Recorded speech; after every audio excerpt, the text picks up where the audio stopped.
আফসোসের ব্যাপার।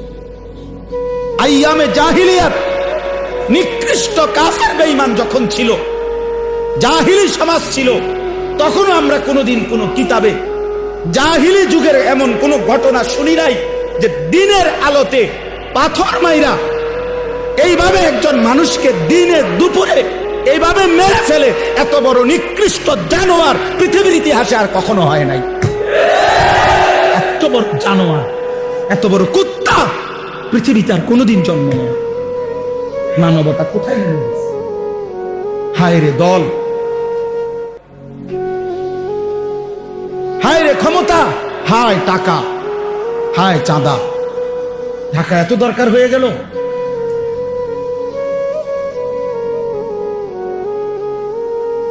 সারা পৃথিবী দেখছে, অবাক হয়ে গেছে, আশ্চর্য। একটা মানুষ, দাড়িওয়ালা একটা যুবক, জলজ্জান্ত মানুষটাকে এতগুলো মানুষের সামনে দিনে দুপুরে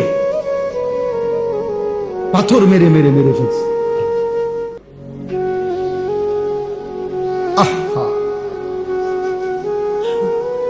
তাইলে ভাইয়া দল বিষয় না, এখানে মনুষ্যত্ব কোথায় গেল? ইনসান গেল, মানবতা কোথায় হারিয়ে গেল? আজ সে আহত, আজ সে নিহত, আর তুমি সবসময় থাকবা অক্ষত। এর কি নিশ্চয়তা? আমাদেরকে বলা উচিত ভাইয়া। দিবানিশি আমরা বলতেছি, চেষ্টা করতেছি, আমরা ভাবাইতে চাচ্ছি। তোমাদের কাছে অনুরোধ, প্রিয় ভাই, স্বার্থপর এই দুনিয়া কাউরে মনে রাখে না।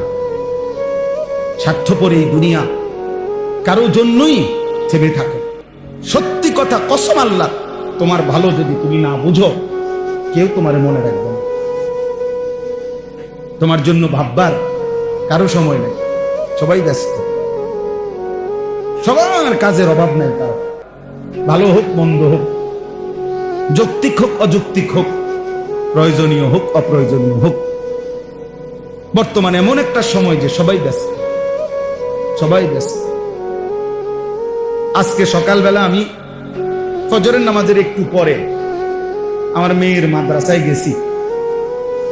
তো আসার সময় দেখছি যে একটা হাইয়েস আর ট্রাক মুখোমুখি অ্যাক্সিডেন্ট করছে, গাড়ি আটকায় গেছে। তো হাইয়েস গাড়িটার এই মাইক্রোটার ড্রাইভার একদম ভিতরে ঢুকে গেছে। অনেক কষ্টে ভাইয়া ভুইয়া যখন তারে বের করছে, কিছুক্ষণ পরে বেচারা মারা গেছে।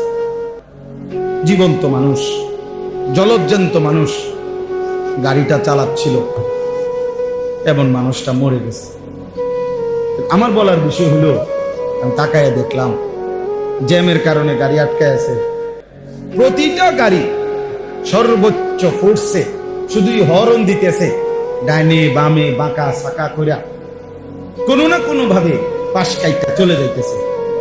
কেউ থামলো না, কেউ থামলো, কোন ড্রাইভারও আর থামে না, প্যাসেঞ্জারও থামে। কারো হাতে সময় নাই, কারো হাতে সময়। তো এটাই বুঝাইলাম আর কি, স্বার্থপর এই দুনিয়া কারো জন্য থামে না, কারো হাতে সময় নাই। একদিন এটাই মনে পড়বে, হয় দুনিয়াতে নয়তো আখিরাতে, হয় অসুস্থ হয়ে গেলে নয় পঙ্গু হয়ে গেলে। একদিন সত্যি সত্যি কসম আল্লাহর মনে পড়বে, সুখের এই বন্ধুরা কেউ নাই। মোবাইলের ওই নর্তকী ধোঁকা ছিল, অশ্লীল ছবি ধোঁকা ছিল। বন্ধু নামের এই দুষ্টরা যারা তোমার সঙ্গ দিয়ে হাসি ঠাট্টা মজাক আড্ডায় সময় শেষ করে দিছিল, তারা আর কেউ নাই, আসলেই কেউ নাই। এই বাবাদেরকেও বলি, আপনারাও কবরে দেখবেন আপনাদের সন্তান নাই। যে সন্তানের জন্য হারাম খাইছেন, হারাম রোজগার করছেন, যেই বিবি বাচ্চার জন্য, সেই বিবি বাচ্চা আর কেউ মনে রাখে না, কেউ মনে রাখে না। আপনারা শুধু কাউরে একক লজ্জা দেওয়ার জন্য বলতেছি না, একক শরম দেওয়ার জন্য বলতেছি না, শুধু বুঝাইতে চাচ্ছি। শুধু এই কয়দিনের, এই গত 2-3 মাসের মধ্যে প্রতিদিন আমার মনে হইতেছে আমার দেশের মানুষ খুব বেশি অসহিষ্ণু, খুব বেশি অস্থির, কেউ যেন কারো নিয়ন্ত্রণে নাই। প্রত্যেকে হত্যা, খুন, ধর্ষণ, পরকীয়া মনে হয় যেন একেবারে খোলামেলা প্রকাশ্যে শুরু হয়েছে। পরকীয়া এই শব্দটা, অবৈধ সম্পর্ক, স্বামী থাকার পরও মহিলার অবৈধ সম্পর্ক, স্ত্রী থাকার পরও পুরুষের অবৈধ সম্পর্ক, আমার মনে হয় গত 10 বছরও এত বেশি আমি শুনি নাই এ কয়দিনে যা শুনতেছি।